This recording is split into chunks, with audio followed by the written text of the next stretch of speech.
कुंती भगवान से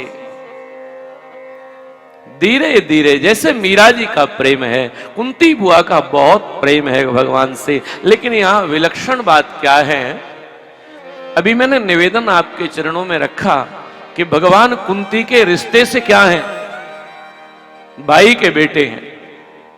कौन है भगवान? भाई के बेटे, तो भतीजे हुए ना भगवान। तो फिर अब कुंती बुआ अगर भतीजे हैं तो प्रणाम नहीं करना चाहिए ना, प्रणाम नहीं करना चाहिए। लेकिन कुंती तो महाराज चरणों में वंदन कर रही है। नमः पंकज नाभाय नमः पंकज मालिने। हे गोविंद, मुझे आपके श्री अंग में केवल और केवल कमल का दर्शन हो रहा है। हे नाथ,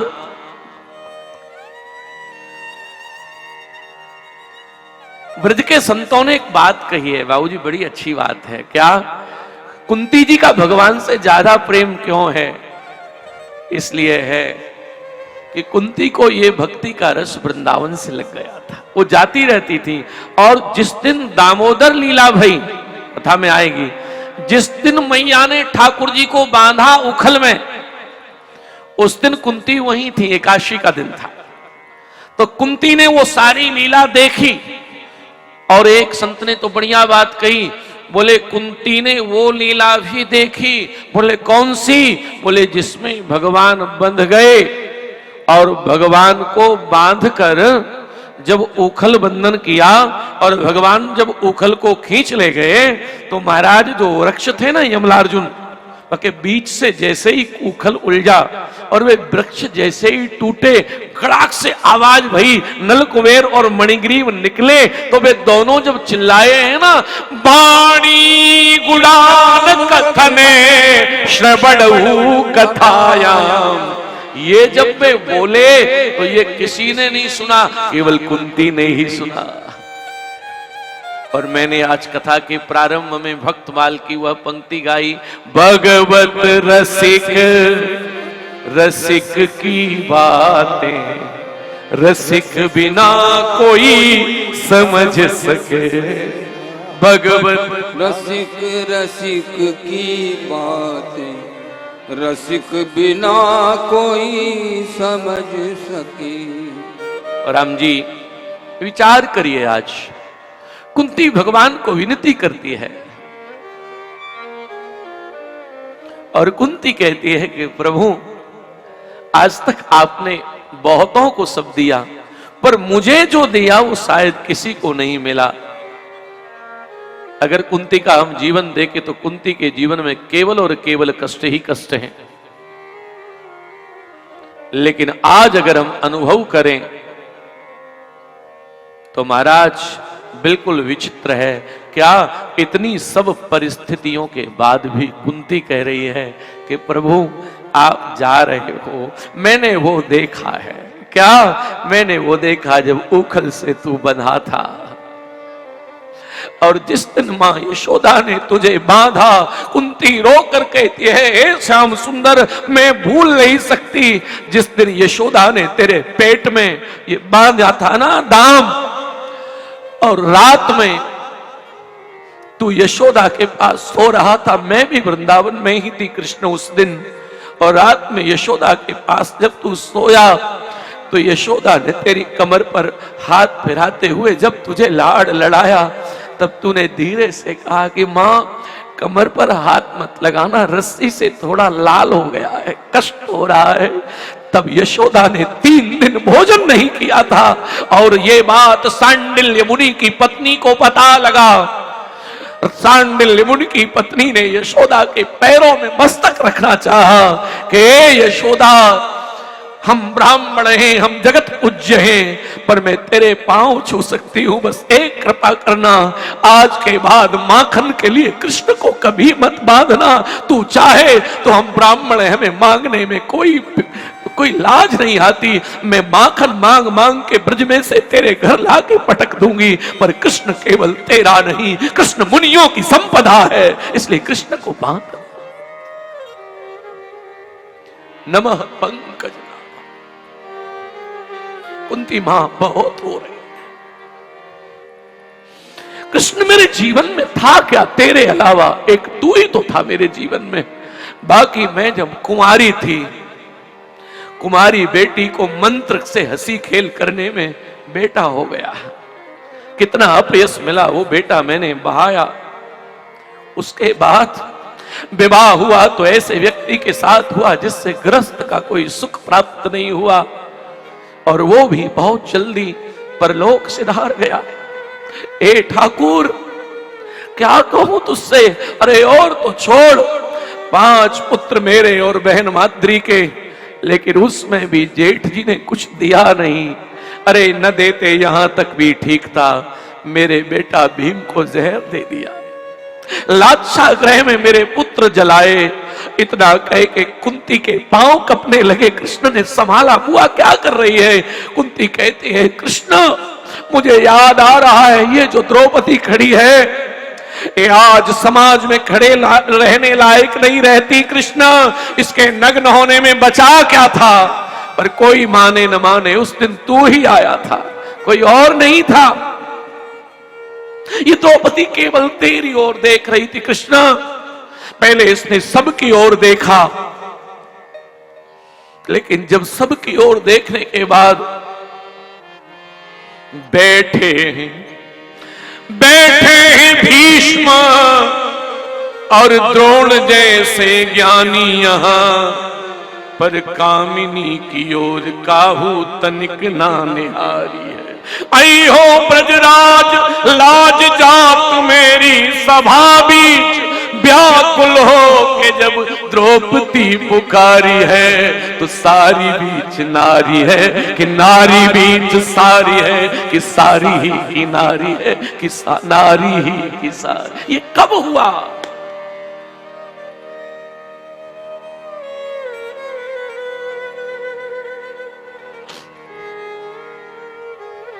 आज कुंती बुआ कहती है, कृष्ण मैं क्या क्या करूं, बस आज एक कष्ट हो रहा है, जा रहा है। मैं निवेदन करूं आपसे बीच में, कुंती जैसा प्रेम किसी का भगवान से नहीं है।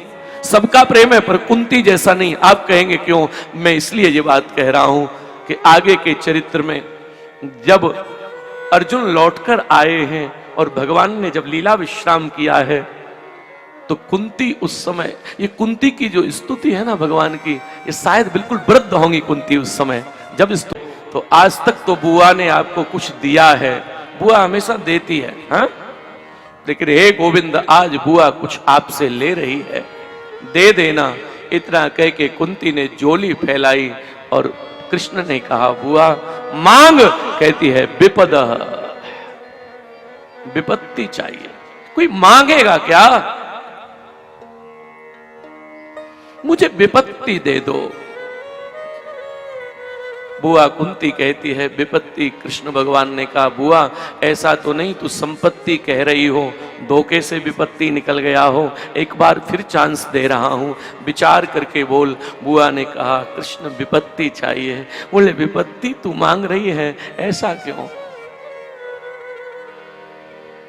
कुंती कहती है,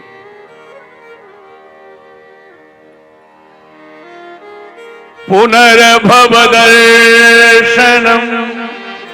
दर्शन कब होगा? भगवान बोले, क्या कहना चाह रही है? कुंती कहती है कि प्रभु मेरे जीवन में जब जब कष्ट आए तो तू साथ खड़ा रहा, मेरे बेटों के जब जब विपत्ति आई तू साथ खड़ा रहा, लेकिन आज मैं दुखी इसलिए हूं कि आज कौरव मर गए और मेरे बेटों पर संपत्ति आई, और संपत्ति आते ही कृष्ण छोड़ के जा रहा है। इसलिए प्रभु मुझे ये संपत्ति नहीं चाहिए, मुझे वो विपत्ति चाहिए जिसमें कृष्ण का साथ है।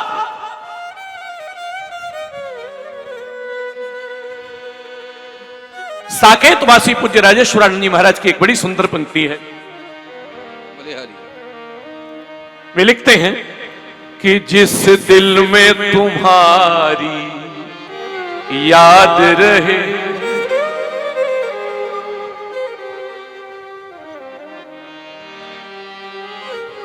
जिस दिल में तुम्हारी याद रहे, प्रभु दिल मेरा वह दिल कर दो जिस दिल में तुम्हारी याद रहे।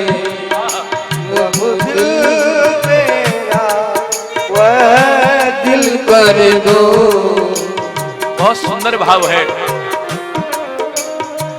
जिस दिल में तुम्हारी याद रहे, प्रभु दिल मेरा वह दिल कर दो। और जो भाव है उसे देखो आप। जिस दिल में तुम्हारी याद रहे, प्रभु दिल मेरा दिल कर दो। जिस दिल में तुम्हारी याद रहे, प्रभु दिल मेरा दिल कर दो। जिस दिल में तुम्हारी याद रहे, जिस दिल में तुम्हारी याद रहे, प्रभु दिल मेरा दिल कर दो।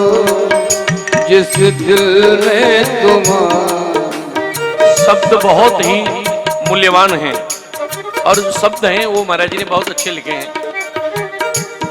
जिस दिल में तुम्हारी याद रहे, प्रभु दिल मेरा वह दिल कर दो। राही न सही मंजिल की तरफ, राही न सही मंजिल की तरफ, तो राही की तरफ मंजिल कर दो। जिस दिल में तुम्हारी याद रहे, प्रभु दिल मेरा वह दिल कर दो। जिस दिल में। और प्रभु एक काम करना, जो मांगा है बड़ा विचित्र है, बस एक कृपा करना। क्या?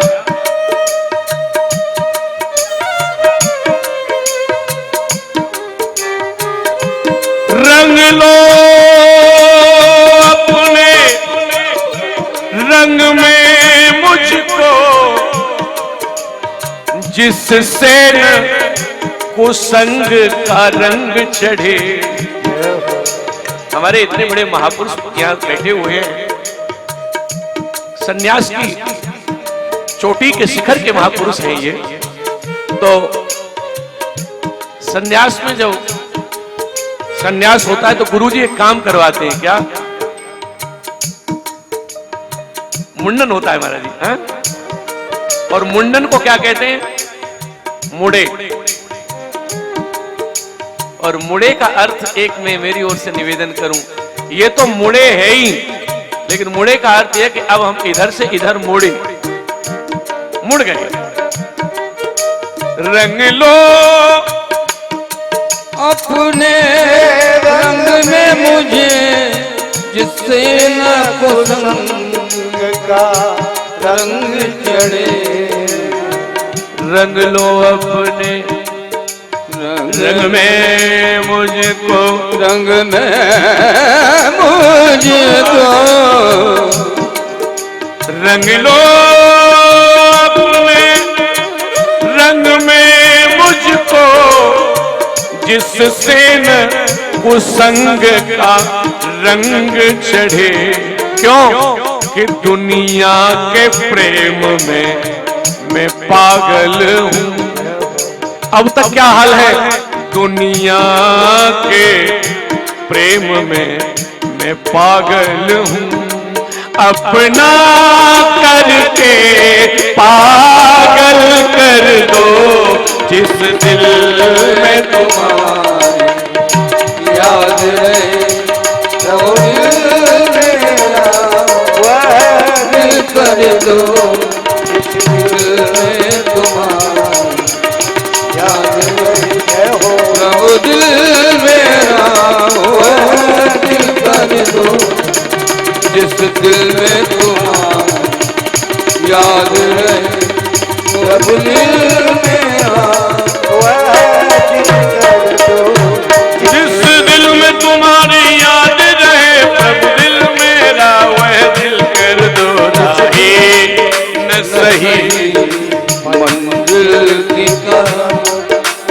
राही न सही मंजिल की तरफ, तो राही की तरफ मंजिल।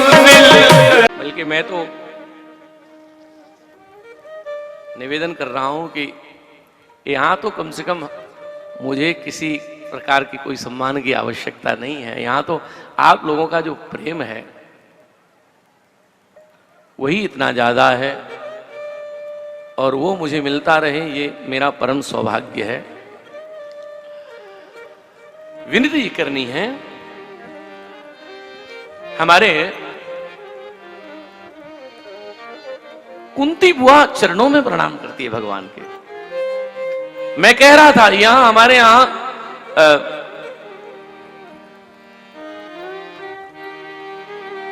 हमारे गांव में इस जन्मभूमि में दो अभी महापुरुष हुए यहां। एक तो हमारे महाराज जी आपके ही यहां रहे स्वामी जगदीशानंद जी महाराज। अब आप लोगों के साथ रहे कि नहीं मुझे नहीं पता, लेकिन अच्छा नहीं रहे तो वो पहले ही पूरे हो गए थे। तो वो आप देखिए कि वो जब गांव में रहते थे तो उनका स्वभाव खूब गुस्से वाला था। हा? किसी पे भी 2 मिनट में सही कर दे आदमी को। लेकिन साधु जब वे बने महाराज एकदम वृत्तियां बदल गई। और एक हमारे, और दोनों ही, बल्कि मैं तो कहूंगा दोनों ही महापुरुष ऐसे थे। स्वामी जगदीशानंद जी महाराज भी ऐसे ही थे, और दूसरे स्वामी जी का नाम राघवानंद जी था। हाँ, तो हमारे तो एक पूज्य श्री जमींदार जी बाबा, एक दद्दा बाबा। अब आप देखो दोनों ही खूब खुरखुरे स्वभाव के थे। हा? हम गली में से निकल जाते थे तो दद्दा बाबा चाय जब झंड कर देते, निकलो यहां, ऐसे जाओ ऐसे जाओ। लेकिन साधु होने के बाद उनका स्वभाव एकदम महाराज, तो हमें लगता था कि ये मुड़ गए। मुड़ना इसी को कहते हैं, मुड़ गए। और मैं कभी गांव में आता था तो मैंने जगदीशानंद जी महाराज को भिक्षा करते हुए गांव में देखा। गांव के क्षत्रिय परिवार का पैदा हुआ व्यक्ति उसी गांव का, और वहां भिक्षा करने जावे तो महाराज ये बिल्कुल अंदर से जब तक अहम की वृत्ति समाप्त नहीं होगी तब तक ऐसा होना संभव नहीं है।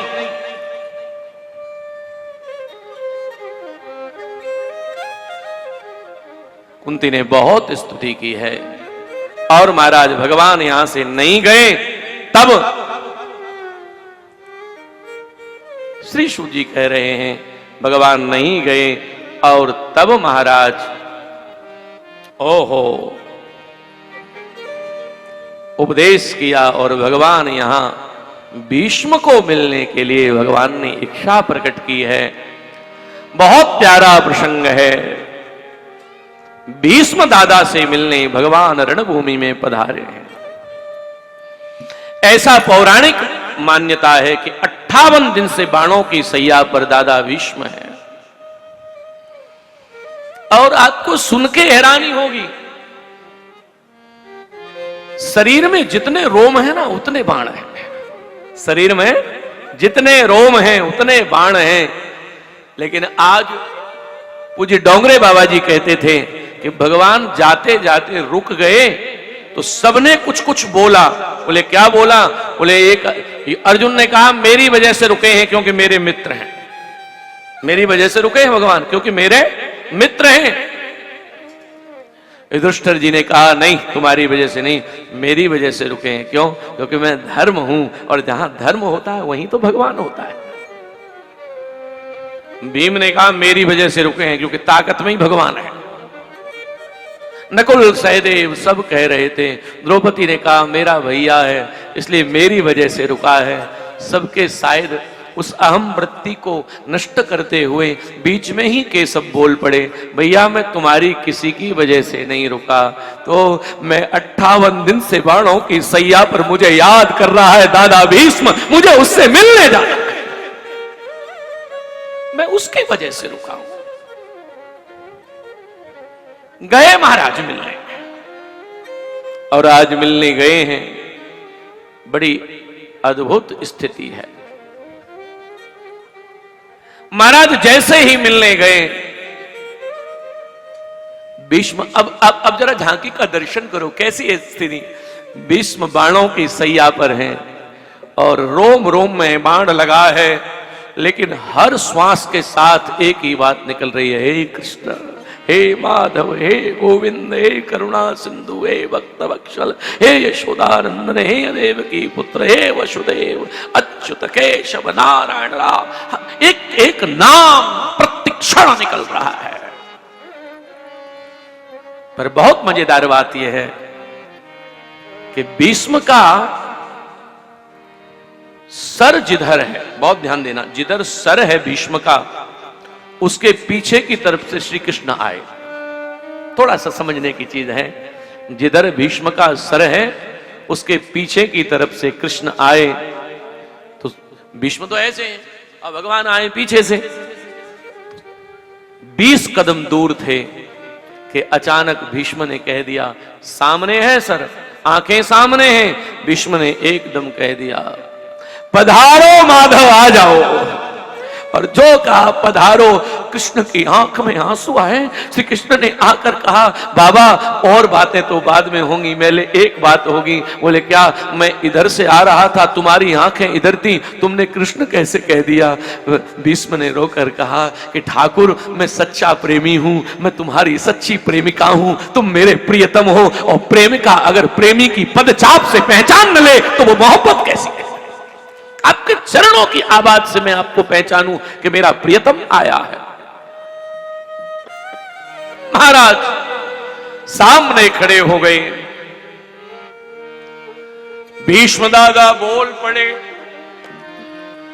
सदैव देवो भगवान प्रतीक्षतम कलेबरम यावद दिनं विनोयम्। वाह, कोई ऐसे कह सकता है? भीष्म कह रहे, सदैव देवो भगवान प्रतीक्षतम, खड़े रहो। कब तक? कोई भगवान से ऐसे बोलेगा? भीष्म कह रहे हैं खड़े रहो। बोले कब तक? भीष्म कह रहे हैं कलेबरम यादिदम हिनो, जब तक यह शरीर नहीं छोड़ दूं तब तक ऐसे ही खड़े रहना। किसी माई के लाल के इतिहास में आज तक इतनी हिम्मत। और फिर भीष्म आगे, जैसे ही भीष्म ने कहा कि खड़े रहना, भगवान का चेहरा थोड़ा सुस्त हो गया। भगवान ने कहा कि अगर 1 आध साल ऐसे ही ये पड़े रहे तो ये पड़े और हम खड़े। तो आगे क्या बोले? जैसे ही भगवान का चेहरा सुस्त हुआ तो भीष्म दादा बोले, प्रसन्न सारुण लोचनोन सन्मुखम भजो ध्यान पचुर चतुर्भुज। सुनो, क्या ये चेहरा मत लटकाओ, प्रसन्न बदन, मुस्कुराते हुए देखो मेरी ओर। आहा, और मुझे कुछ करना है आपके साथ। भीष्म दादा बोले, तिमति रूप कल्पिता वितृष्णा भगवती शांतु पुंगवे विभूमि। इतिमति रूप कल्पिता वितृष्णा, मेरी एक बेटी है, उसका विवाह आपसे करना चाहता हूं। कौन सी बेटी है? बोले मति। तुम तो ब्रह्मचारी हो बाबा। हाँ, तो इसलिए ये बुद्धि रूपी बेटी आपको सौंप रहा हूं, क्योंकि ये बुद्धि है ना, ये भगवान के अलावा और जहां भी जाएगी सिवा परेशानी के कुछ करेगी ही नहीं। आप कृपा पूर्वक ठाकुर खड़े रहो। और भीष्म दादा कुछ पुरानी बातें याद कर रहे हैं। भीष्म कहते, सपदि सखी बचो निसम्य मध्य। मैं क्या कहूं, मेरे जीवन की कुछ बात कहनी है आपसे। बोले कहो। भीष्म कहते हैं कि प्रभु चर्चाएं तो बहुत हैं, पर एक दिन की मुझे बात याद आ रही है आपकी। लखी जिन लाल की मुस्कान, मैंने आपकी वो मुस्कान आज भी याद आ रही है।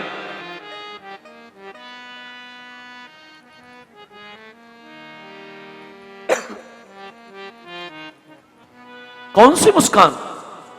भीष्म दादा कह रहे हैं कि प्रभु, दो बातें भीष्म ने कही, मैं निवेदन कर रहा हूं। क्या क्या? भीष्म कह रहे हैं कि प्रभु, एक दिन की मुझे याद है, मैंने प्रतिज्ञा की कि मैं अर्जुन को जिंदा नहीं छोड़ूंगा, क्योंकि मुझे दुर्योधन बहुत परेशान कर रहा, आकर बार बार प्रेशर बनाए मेरे ऊपर। तो मैंने कहा कल, पर उसके लिए एक शर्त है, अर्जुन का जो होगा सो होगा, पर तुझे मरने नहीं दूंगा। करना क्या है बाबा? भीष्म ने दुर्योधन से कहा कि करना यह है कि सुबह 4 बजे जब मैं ध्यान में बैठा होता हूं, तब तुम एक काम करना, अपनी पत्नी को मेरे पास भेजना। ध्यान को यहीं रखना आप लोग। भीष्म दादा कह रहे हैं सुबह 4 बजे अपनी पत्नी को मेरे पास भेजना, और वो मुझे प्रणाम करे तो मैं उसे अखंड सौभाग्यवती का आशीर्वाद दूंगा, और फिर तू तो नहीं मरेगा। आज ये बात श्री कृष्ण को पता लग गई, और भगवान रात्रि में द्रौपदी के कक्ष में पहुंचे। बोले द्रौपदी, बोले हाँ, कल तू विधवा बनेगी। बोले जब आप अशुभ बातें करते हो, जब भी करते हो। बोले मैं लेकर आया हूं सूचना। करना है कुछ? हाँ, कुछ करना पड़ेगा। क्या? मेरे साथ चलना पड़ेगा। दुर्योधन की पत्नी आएगी, उससे पहले तुझे घूंघट लगा के भीष्म को प्रणाम करना है। देखो छलिया की कारीगरी। महाराज, दुर्योधन की पत्नी ने घूंघट लगाया। गांव में कथा हो रही है तो कम से कम घूंघट तो दिखाई दे रहा है। अभी पंजाब में कथा थी 10 दिन पहले, महाराज 10 दिन में साड़ी दिखाई नहीं दी। एक साड़ी देखने के लिए, ऐसा थोड़ी कि हमें कोई साड़ी देखनी थी, पर एक साड़ी देखने का सब पजामा कुर्ता।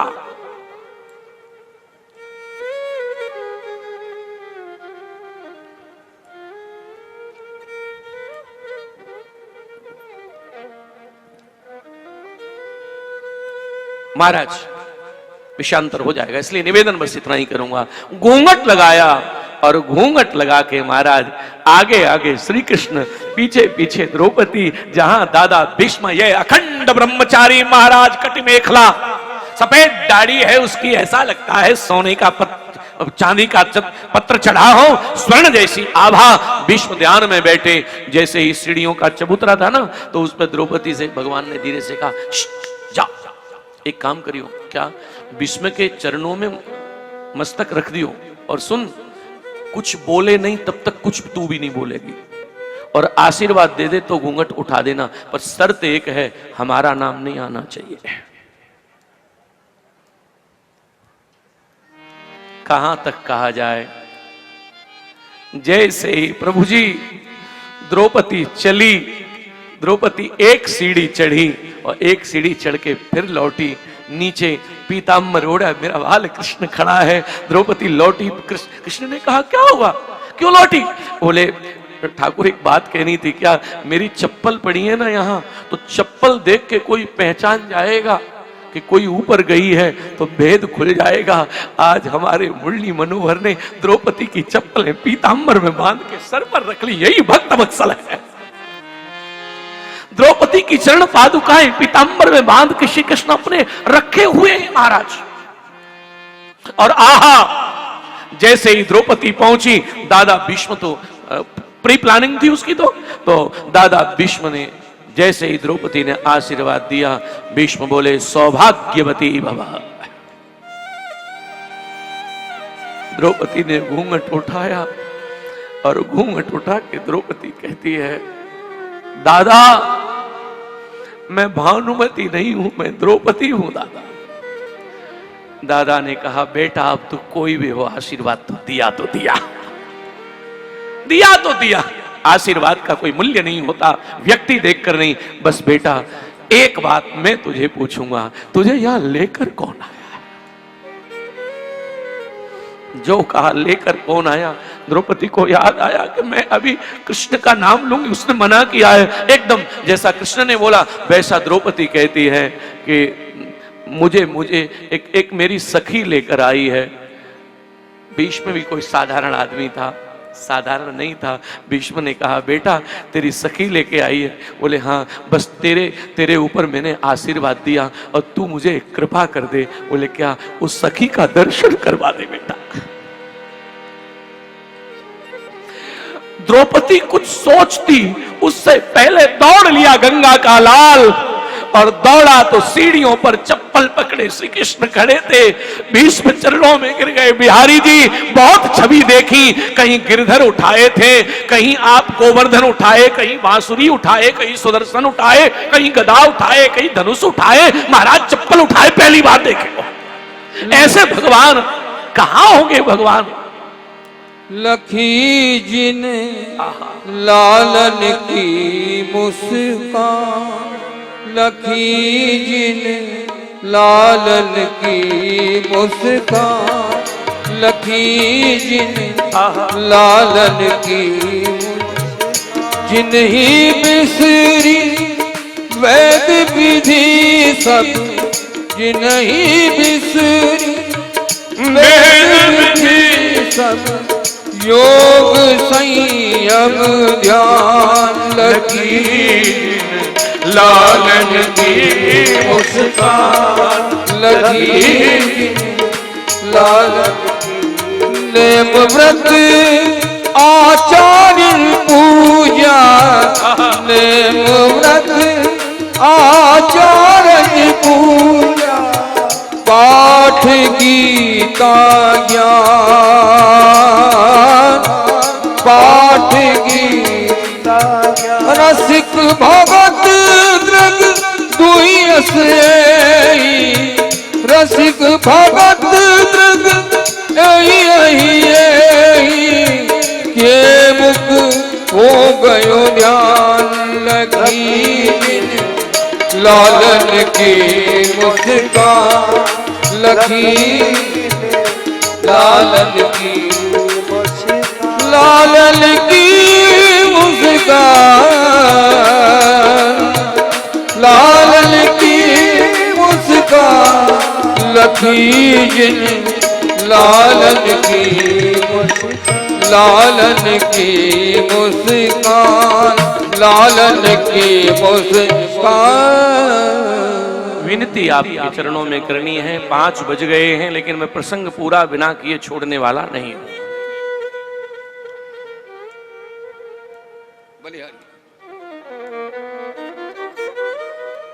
और वैसे भी मैंने कल कहा था, ये तो कथा घर की कथा है, ये तो प्राइवेट मीटिंग है, जब कहो तब चालू, जब कहो तब बंद। तो भगवान की कृपा है। यहां क्या है महाराज, इनका तो आशीर्वाद हम लेने आए हैं। तो इस प्रसंग को पूरा करेंगे।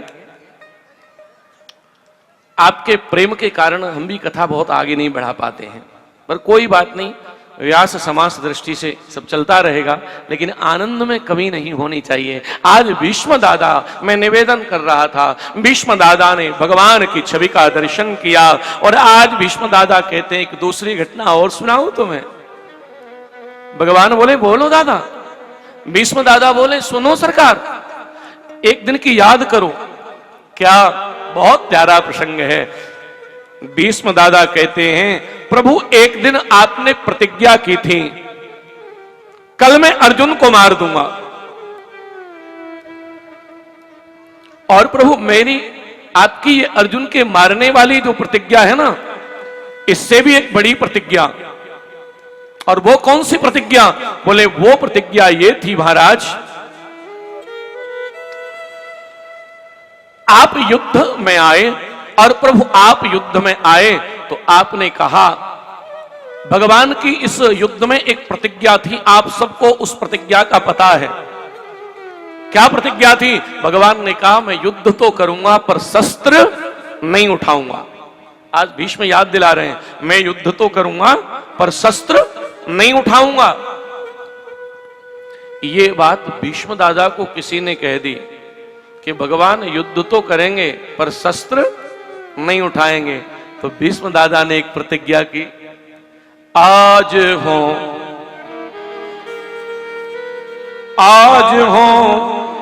हरिसों शस्त्र न गहा, तो लाजो गंगा जननी को शांतनु सुतन कहा। आज मैं गांव में लड़ाई में कहते हैं असल बाप का, ये असल बाप का कह रहे हैं। क्या कह रहे हैं? तोला जो गंगा जननी को शांतनु सुत न कहा। अगर मैंने आज भगवान से शस्त्र नहीं उठवा लिया तो मैं भी अपने बाप का नहीं। और भगवान उधर से क्या बोले? बोले अगर मैंने उठा लिया तो मैं मेरे बाप का नहीं। अब दोनों कह रहे हैं एक बाप का। देखो ऐसे लड़ रहे हैं। और आज जैसे ही युद्ध हुआ महाराज, युद्ध में भगवान भीष्म आए अपने पूरे कार्यक्रम से। और महाराज ऐसे कार्यक्रम से आए कि भीष्म दादा ने अर्जुन का रथ टुकड़े टुकड़े कर दिया। और रथ जैसे ही टुकड़े टुकड़े हुआ, अर्जुन एकदम पीछे भागे और भगवान से बोले प्रभु आप बचाओ, दादा तो मारे ही डाल रहा है। और महाराज जो कहा, भगवान ने देखा कोई नहीं तो महाराज रथ का पहिया निकाल के भगवान भीष्म की ओर भागे। और भगवान जो भागे, भीष्म ने धनुष फेंका। बस यही होना था। और भीष्म जो बोले हैं वो हमारे एक भक्त कवि ने लिखा है। भीष्म के बाणन सोहों के व्यथीत वीर, पारथ पुकारो पाहि पाहि शरणागति। युद्ध में समक्ष कृष्ण धाये, रथ चंद्र ने के जाकी ज्योति कोटि कोटि सूर्य समलागती। त्याग धनुष बाण भीष्म बोले गोविंद सुनो, शस्त्र धार लियो प्रण की लाज नहीं आवती। ये क्या कर रहे हो? भीष्म बोले शस्त्र धार लियो प्रण की लाज नहीं आवती। झूठे प्रण करके निज पित को कलंकित कियो। भीष्म बोले तुम तो कह रहे थे हमारे एक बाप होंगे तो सही उठाएंगे नहीं, तो झूठो व्रत करके निज पितु को कलंकित कियो। अहे ब्रजराज तुम्हें लाज नहीं आवती। शर्म आ रही है थोड़ी? अब जो भगवान ने उत्तर दिया है वो बहुत दिव्य है। भगवान बोले मैंने आपसे कहा था ना कि मैं एक बाप का नहीं। ये कही थी? बोले हाँ। तो सुनो मेरी। बोले गोविंद भीष्म दादा सुनो मेरी बात, मोकू जन्म देने वाले देखो हजार हैं। मैंने कब कहा मेरा एक बाप है? मोकू जन्म देने वाले देखो हजार हैं। कौन कौन है? सिंधु खम्म प्रथमी पाषाण से में प्रकट भयो। सिंधु खम्म पृथ्वी पाषाण से मैं प्रकट भयो। कहा लो बखानो मेरे अमित अवतार हैं। को कहे वसुदेव देव की को जायो में, को कहे देखो यह नंद को कुमार है। जाके एक बाप होए सो बचावे लाज अपनी।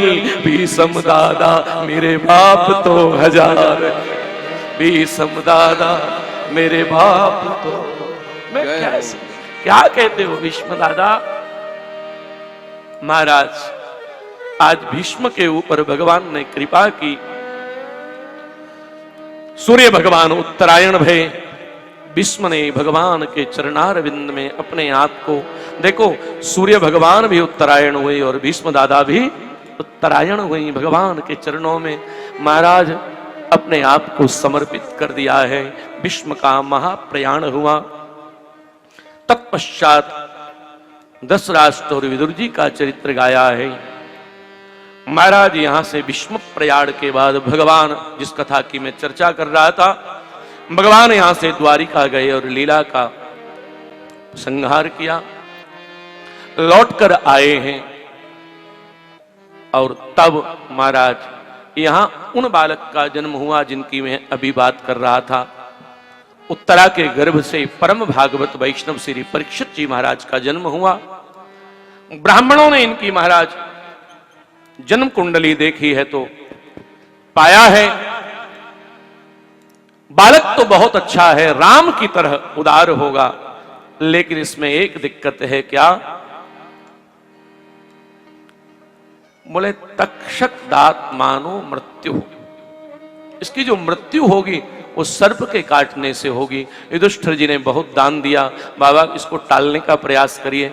तो कहा कि नहीं, मृत्यु तो होगी लेकिन मुक्त संग पदम हरे, ये भगवान के चरणों में लीन हो जाएगा। महाराज ऐसे बालक को बड़ा होता देख भगवान ने उधर लीला विसर्जन की। पांडवों को पता लगा, पांडवों ने, महाराज मैंने अभी कुंती बुआ का आपको बताया था, पांडव यहां से महाराज चले गए। गांधारी और दशराष्ट्र को विदुर जी ने पहले ही एक दिन शर्म करो थोड़ी, चले जाओ, विदा कर दिया महाराज। और तब परीक्षित जी यहाँ के राजा हुए। और परीक्षित जी जब राजा हुए, बड़े अद्भुत राजा है, बहुत बड़ा क्षत्रिय है। लेकिन महाराज एक बार परीक्षित जी को कलयुग का दर्शन होता है। अच्छा, कलयुग दर्शन अभी तो चल ही रहा है, लेकिन इसका उपाय क्या है कलयुग का? भागवत ही इसका उपाय है। आप कहेंगे क्यों? क्योंकि स्वयं भागवत ने कहा, यत् फलम नास्ते तपसा न योगेन समाधिना तत्फलम लभते सम्यक कलौ केशव कीर्तना। भगवान का कीर्तन होना चाहिए जितना हो। कलयुग वहां प्रवेश नहीं कर सकता है जहां सत्संग होगा और कीर्तन होगा। कलयुग राजा परीक्षित को मिला। 4 जगह सज्जनों आज बहुत बड़ी दुर्दशा है। अभी मैं बुंदेलखंड से परसों आ रहा हूं। हम लोग तो बहुत ऐसी जगह रह रहे हैं जहां सब कुछ है। महाराज जी, बुंदेलखंड में 500 गाय, हजार गाय मैं देखकर आया हूं। सड़क पर भूखी और प्यासी बैठी है, न वहां पानी है न वहां भोजन है। महाराज यही कलयुग का दर्शन परीक्षित जी को हुआ है। गौ रो रही है, ये कलयुग का लक्षण है। गौ रो रही है, वृषभ रूपी धर्म। महाराज उसके चरणों पर प्रहार कर रहा है कलयुग। परीक्षित राजा ने टोका, बाद में चरणों में गिरा, विनय की। महाराज 4 स्थान कलयुग को रहने के लिए दिए परीक्षित जी महाराज ने। कलयुग 4 जगह रह सकता है, अब रहेगा तो ही कलयुग में। 4 जगह कौन कौन सी दी? हम सब कान खोल के सुन लें। यहां कलयुग है 4 जगह। दोतम, दूत कहते हैं जुआ को। अब जुआ ताश से खेलो, मोबाइल से खेलो, मोबाइल पे भी आजकल तो खिल जाता है। तो 4 जगह कलयुग है। कहां कहां? दोतम जुआ, पानम जहां मदिरा पी जाती हो, स्त्रियई, स्त्रियई का मतलब नारी नहीं, वैश्यालय। सूना, सूना का मतलब पशु बधशाला। ये 4 जगह कलयुग का वास है।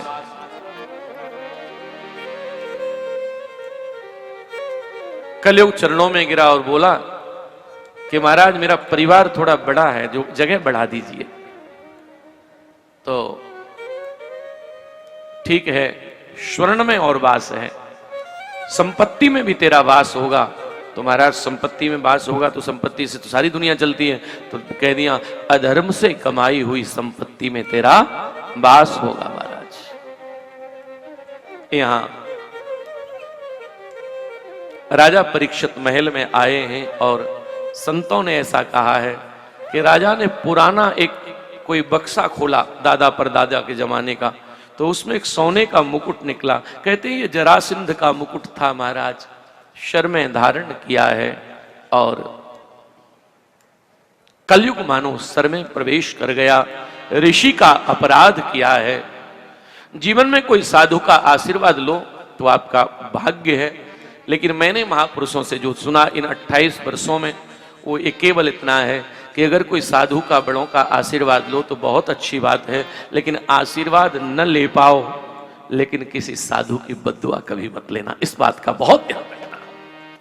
लो तो बहुत अच्छी बात है, आशीर्वाद लेना ही चाहिए, लेकिन अगर बात नहीं बने तो अपनी दुनिया अलग कर लो। महाराज आज साधु का साप मिला, मरा हुआ सर्प गले में डाल दिया। परीक्षित डाल सकते हैं, लेकिन हरि इच्छा भावी बलवाना हृदय विचारत सम्मु सुजाना। कहा आप ऋषि पुत्र ने शाप दिया, 7वें दिन तुझे तक्षक डसेगा। बात बहुत साधारण है, लेकिन राजा परीक्षित ने उसी दिन, वो तो घर चले आए, लेकिन ब्रह्मचारियों को जब ऋषि ने भेजा कि सूचना दो राजा को मौत आ रही है, तो मौत का इंतजाम करो। स्वामी गीतानंद जी ने लिखा है, ए मन मुसाफिर निकलना पड़ेगा, काया का घर खाली करना पड़ेगा। ए मन मुसाफिर निकलना पड़ेगा, काया का घर खाली करना पड़ेगा। मुसाफिर निकलना पड़ेगा, काया का घर खाली करना पड़ेगा। एक पंक्ति गाइए। भाड़े के कमरे को क्या तू संभाले, भाड़े के कमरे को क्या तू संभाले, भाड़े के कमरे को क्या तू संभाले, भाड़े के कमरे को क्या तू संभाले। एक दिन तुझे घर का मालिक निकाले, एक दिन तुझे घर का मालिक निकाल, तब इसका किराया भी भरना पड़ेगा, काया का घर खाली करना पड़ेगा। ये मन मुसाफिर निकलना पड़ेगा, काया का घर खाली करना पड़ेगा। एक पंक्ति और गा ले। आएगा नोटिस जमानत न होगी, आएगा नोटिस जमानत न होगी। और उस समय सबसे बड़ी दिक्कत यह है कि पेंशन भी यहीं रह जाएगी, बैंक बैलेंस भी यहीं रह जाएगा। तो क्या होगा? आएगा नोटिस जमानत न होगी, आएगा नोटिस जमानत न हो। दुख किस बात का है कि पल्ले में कोई अमानत न होगी, पल्ले में कोई अमानत न हो। होकर मजबूर तुझे चलना पड़ेगा, काया का घर ये मन मुसाफिर निकलना पड़ेगा, काया का घर खाली करना पड़ेगा। रे मन मुसाफिर निकलना पड़ेगा, काया घर खाली करना पड़ेगा। महाराज, आज राजा परीक्षित को ब्रह्मचारियों ने सूचना दी है, उन्होंने उसी समय घर छोड़ा है और शुक्रताल में दौड़े हैं महाराज। और शुक्रताल में जाकर के राजा परीक्षित ने महाराज अपराधी की भांति गए हैं, बड़े बड़े संत वहां बैठे हैं, सबसे पूछते हैं कि कुछ बताइए, 7वें दिन मौत आ रही है, कोई उपाय। कलयुग का मामला होता ना तो उनको उपाय बताते लोग, महामृत्युंजय करवाइए, इस देवता का इतना रुपया चढ़ा दीजिए, मौत नहीं आएगी, ऐसा होगा ऐसा होगा। लेकिन मृत्यु टालना नहीं, मृत्यु सुधारने की चर्चा हुई है। और महाराज, कोई साधु जब उत्तर नहीं दे पाए हैं, कोई साधु से जब असमर्थता मिली है, तब लिखा है महाराज, तत्र भगत भगवान व्यास पुत्रो द्रक्ष काम मनो अलक्ष लिंगो निजला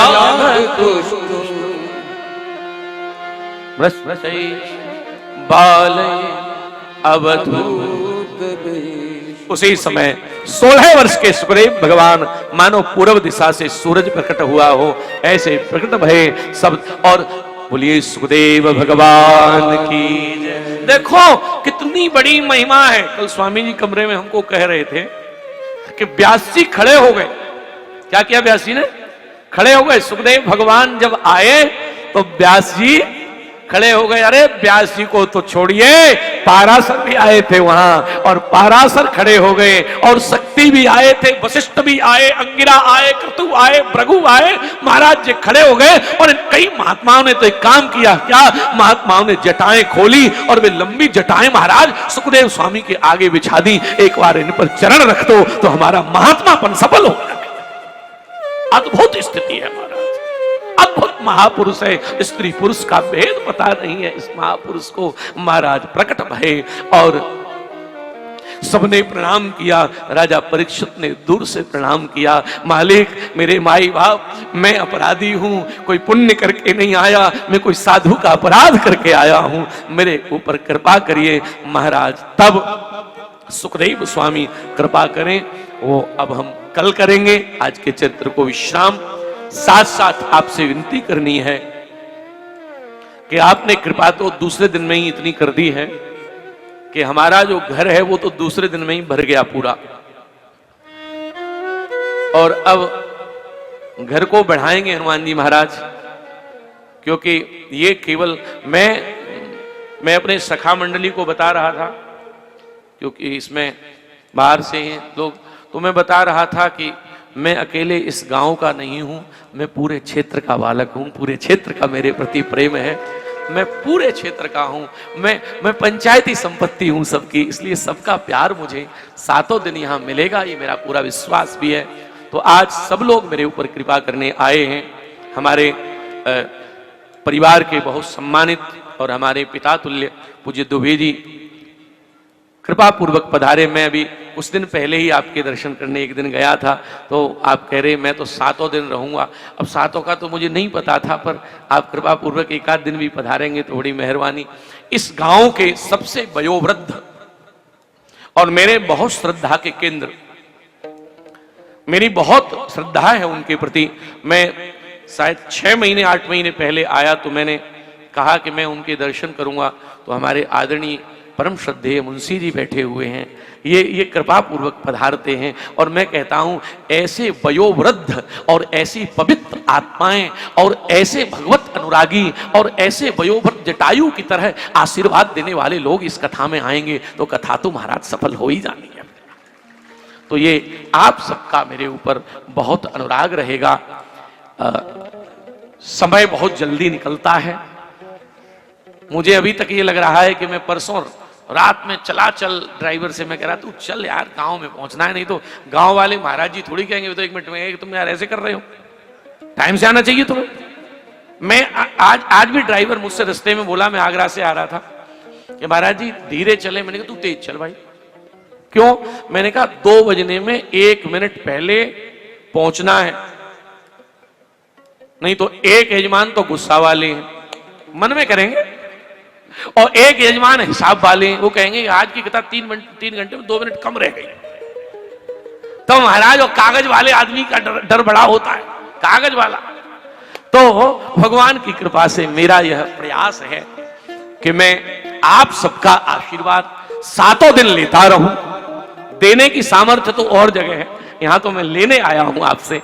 तो आप सब अपना प्रेम और आशीर्वाद सातों दिन मुझे देते रहें, और मैं 2 बजे नित्य कथा प्रारंभ हो। भगवान से विनती है कि 1 मिनट भी लेट न हो और नित्य प्रारंभ हो। समापन का समय रघुनाथ जी जैसा चाहेंगे हनुमान जी महाराज, तो कल हम लोग और कथाओं में 2 बजे प्रवेश करेंगे। आज के प्रसंग को यहां विश्राम, एक बार हरि नाम गायन करते हुए तब हम आरती करेंगे।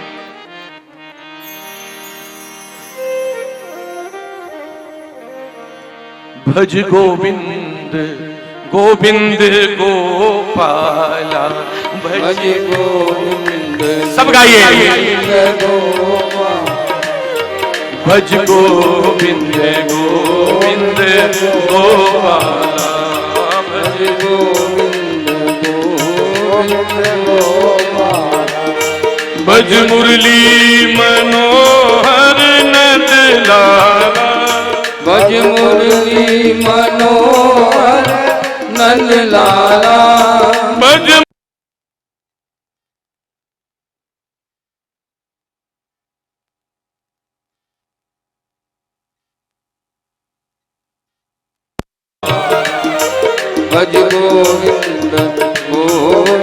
गोपाला सीता राम राम राम राजा राम राम राम सीता राम राम राम राजा राम राम राम सीता राम राम राम राजा राम सीता राम राम राम राजा राम सीता राम राम राम राजा राम राम सीता राम राम राम राजा राम सीता राम राम राम राजा राम राम राम राम राम राम राजा राम राम राम सीता राम राम राम राजा राम राम राम सीता राम राम राम राजा राम राम राम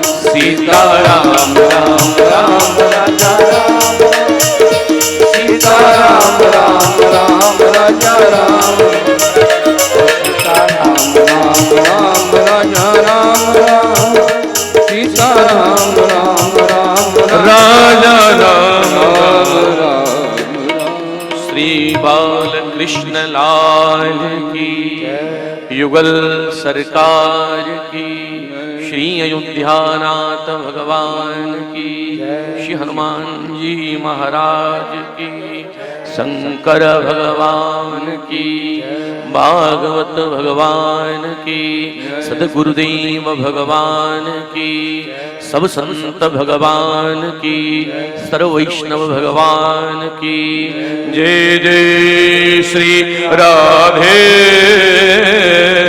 जय जय श्री राधे जय जय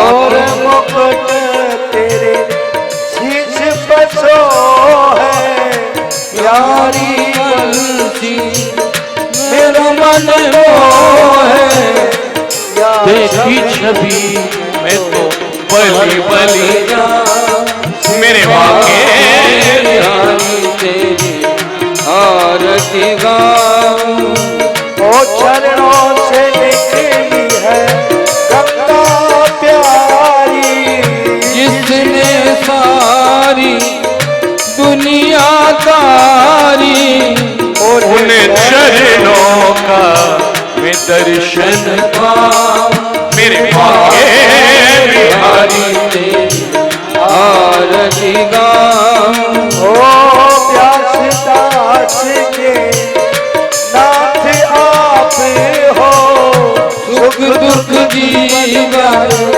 साथ आप हो बास सदा में सावन पाऊं बाके बिहारी तेरी आरती गाऊं हे कुंज बिहारी तेरी आरती गाऊं बाके बिहारी तेरी आरती गाऊं ओ श्री हरिदास के प्यारे तुम हो मेरे मोहन जीवन धन्य हो बार बार तेरा दर्शन पाऊं मेरे वाके बिहारी तेरी आरती गाऊं हे कुंज